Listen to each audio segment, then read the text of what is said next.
अक्सर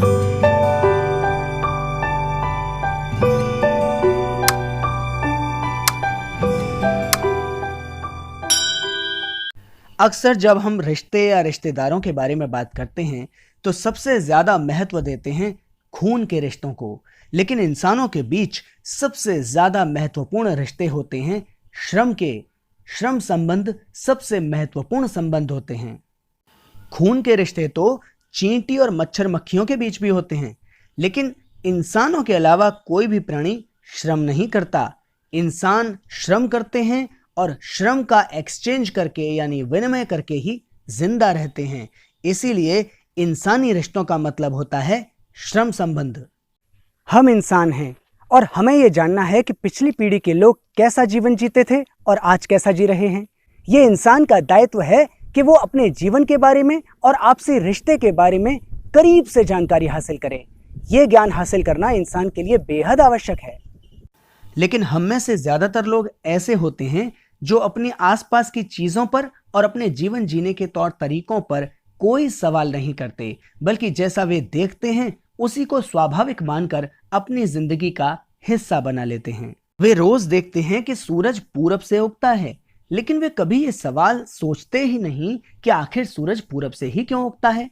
और ऐसे तमाम तरह के सवाल हैं जिन पर वो कभी भी अपनी बुद्धि इस्तेमाल ही नहीं करते।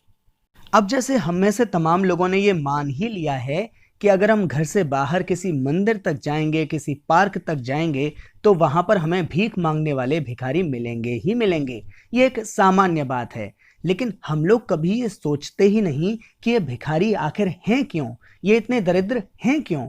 और भिखारी भी कभी नहीं सोचते कि ये जो मुझे पैसे देने वाले लोग हैं ये अमीर क्यों हैं। इतना सोचने की बजाय हम में से कुछ लोगों को जब दया आती है तो ऐसे भिखारियों को कुछ पैसे या चीजें दान कर देते हैं और ये सोचते हैं कि इससे भगवान खुश होंगे और हम पर कृपा बरसाएंगे। दान देने और लेने के इस काम को भी हम सामान्य मानते हैं और सोचते ही नहीं कि आखिर इस दुनिया में अमीर और गरीब क्यों होते हैं। लेकिन ऐसी बहुत सारी चीजें हैं जो इंसानों को मालूम होनी चाहिए।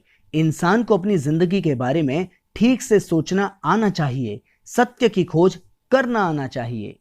कभी आपने ही सोचा है कि मालिक कौन होते हैं, नौकर कौन होते हैं, अमीर और गरीब कौन कौन होते हैं और ये भेद आखिर इस समाज में पैदा कैसे हुए? ये बातें हमारे लिए जानना बहुत ज्यादा जरूरी है। कुछ इंसान मालिक होते हैं।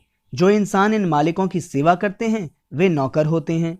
मालिक अमीर होते हैं, नौकर गरीब होते हैं। अमीरों के पास बड़े बड़े घर, बगीचे, अच्छा अच्छा खाना, अच्छे अच्छे कपड़े, गाड़ियां, शिक्षा, कला, सब कुछ होता है।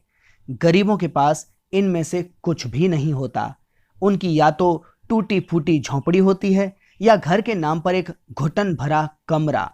उन्हें अच्छा खाना, अच्छी अच्छी वस्तुएं, अच्छी शिक्षा नहीं मिल पाती है। उनके पास ऐसी सुविधाएं नहीं होती जिससे कहीं से भी आराम से जिया जा सके।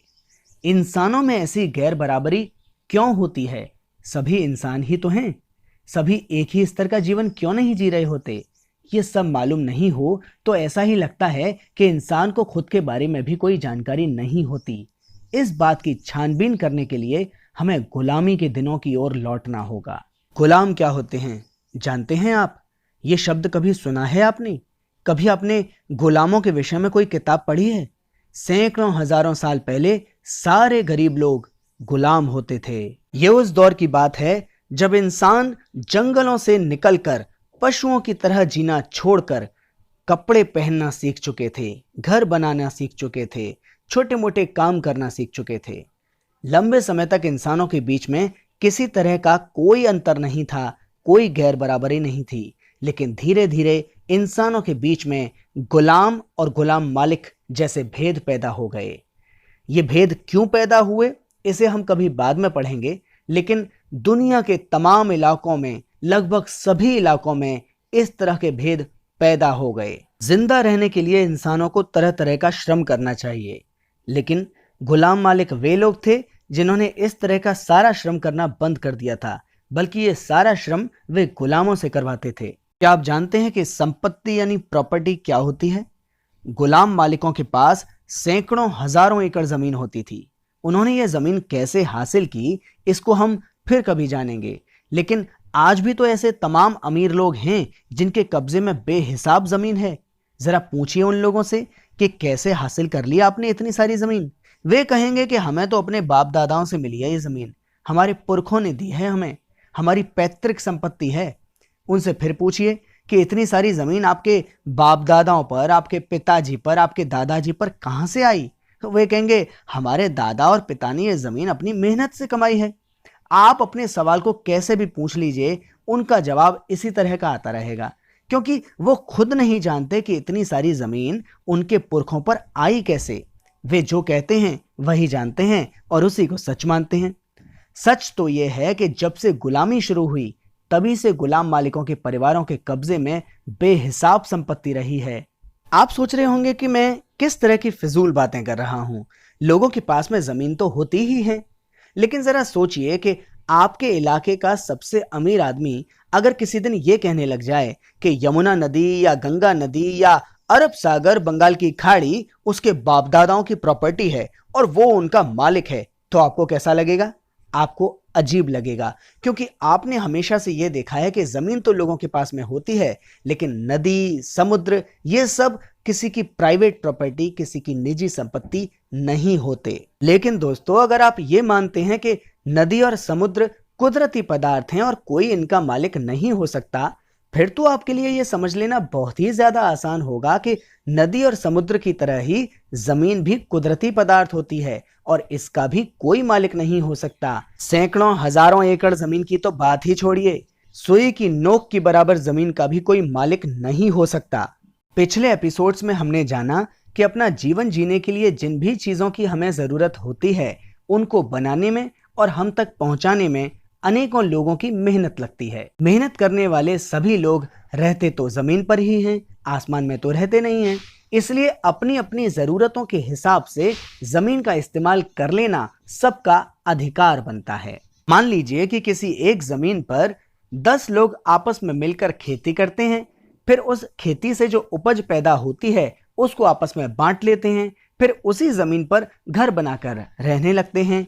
इसका मतलब यह हुआ कि वो जमीन किसी एक व्यक्ति की संपत्ति नहीं हुई और फिर उन लोगों के बाद में अगली पीढ़ी को इस जमीन का इस्तेमाल करना होता है। इसीलिए किसी को जमीन का दुरुपयोग नहीं करना चाहिए, उस पर कब्जा करके ये नहीं कहना चाहिए कि ये मेरी संपत्ति है, मैं इसका मालिक हूं। लेकिन सैकड़ों हजारों साल पहले गुलामों के मालिकों ने जितनी कर सकते थे उतनी जमीन पर कब्जा कर लिया और पूरी धरती को ही अपनी संपत्ति घोषित कर दिया।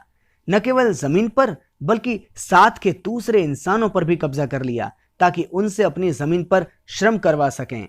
जिन इंसानों को इन मालिकों ने अपने कब्जे में लिया वे गुलाम हो गए। मतलब ये कि गुलामों के मालिक जमीनों के भी मालिक होते थे और गुलामों के भी मालिक होते थे। ये दो काम मानव इतिहास की सबसे बड़ी भूल थी। इनमें से पहली भूल तो आज भी की जा रही है।